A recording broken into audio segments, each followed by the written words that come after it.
आंचल के छाया तोहरा कितना लाल त कपड़ा पहिरे के लूर सिखवलू मैया अंगूरी धर के चलब त अंगूरी पकड़ के आगना घुमवलू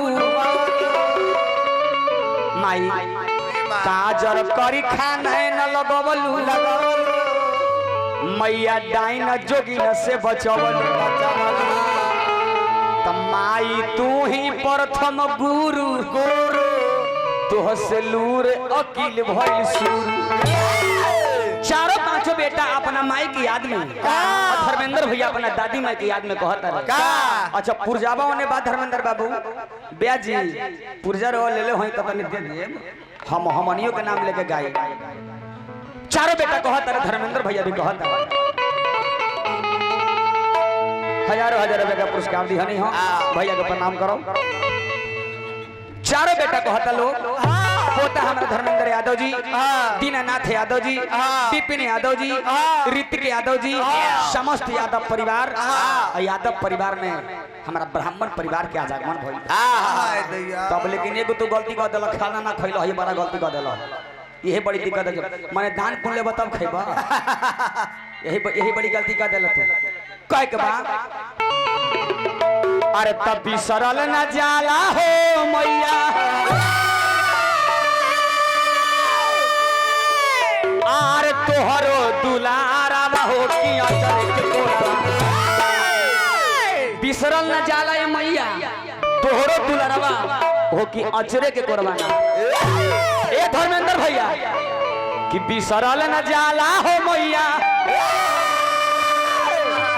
आर तोहरो दुलारा हो कि अचरे के कोरा हो कि अचरे के कोरा। अरे पोछता बेटा के लोरावा ए मैया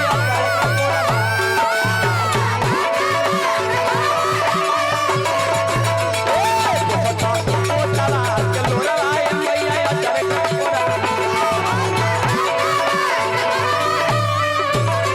हमारा धर्मेंद्र भैया के नाम पर पुरस्कार आइल भाई भैया तब बिसरल न जाला ए मैया तोहरो दुलारा हो कि अचरे के कोरावा।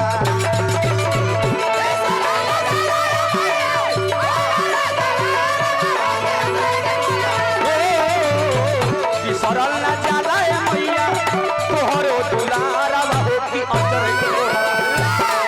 बिसरल न जाला ये दादी तोहरो दुलारा कि अचरे के कोरबा ना।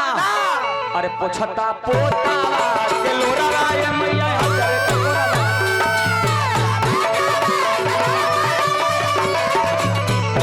पोछता पोता के लोरावा ए मैया अचरे के कोरबा।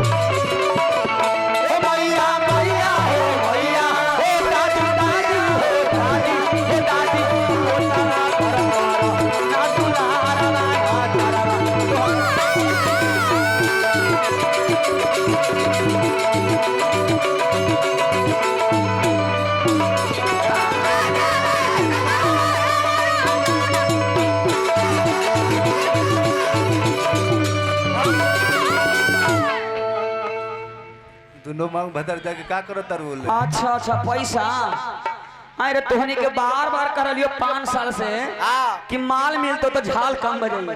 अरे मौगी तेरे भाई का मानवा स्थान के सिगरेट वाला रे ए मौगी के ले जा लोग तो कहते हम संतोष पागल है।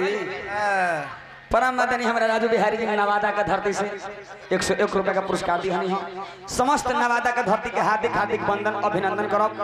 गीत के अंतरा के भाव हो बेटा लोग अपना माई के वियोग में कहते रहे हे माई अरे कहत रहलू बेटा खा लो कब माई की याद करके चारों बेटा कहता कि कहत रहलू बेटा खा लो अब पी लो पानी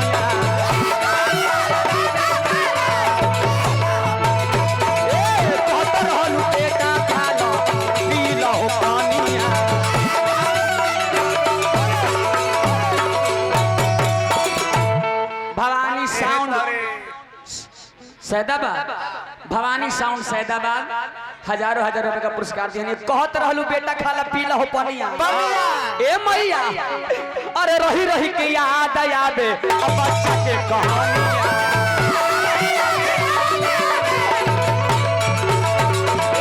रही रही के याद आवे बच्चा के कहानी।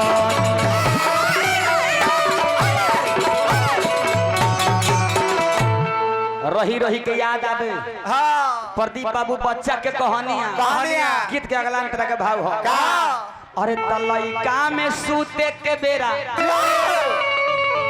दावत रहलू गोड़ा भैया अजय के गोड़ा, तलैका में सूते के बेरा, लैका में सूते के बेरा दावत रहलू गोड़ा भैया अजय के गोड़ा। लावा लावा जल्दी है न लावा, इनका माल पर ध्यान है। हमारा वकील बाबू ब्याज जी के लड़का भोला बाबू की तरफ से पुरस्कार बा। दूधू के माल कि लइके में सूते के बेरा दावत रहलू गोड़ा भैया। अरे मैया अथरे के गोरावा ना अपो छता बेटा लोरावा ये मैया।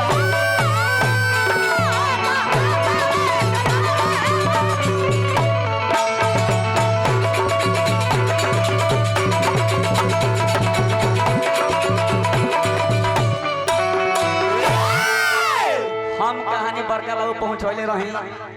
मेघनाद युद्ध भूमि में गई बा गरजत बा, त यहाँ के प्रसंग गईनी कि लक्ष्मण जी आखिर काहे मेघनाद के मार दिहले, एकर कारण का है? एकरो कारण बा ई प्रसंग में बा, रामायण में मिली। कब जब सती सुलोचना कही कि हे बलम हे पतिदेव हंस के दिखा दो, सती सुलोचना कहती है क्या कि हंस के दिखाइए। मेघनाद नहीं हंसता है। सती सुलोचना लास्ट बेरा में कहती है यदि हम जान जाते कि आप युद्ध भूमि में मारे जाते, हार जाते, तो अपने पिता का सेना बुलाकर युद्ध करवाती, आप जीत जाते। मोड़िया ठाठा के मैंने हम न जानी थी। अब इन्हीं का कहानी मैं आगे गा रहा हूँ। काहे मेघनाद के मारे के कारण लक्ष्मण जी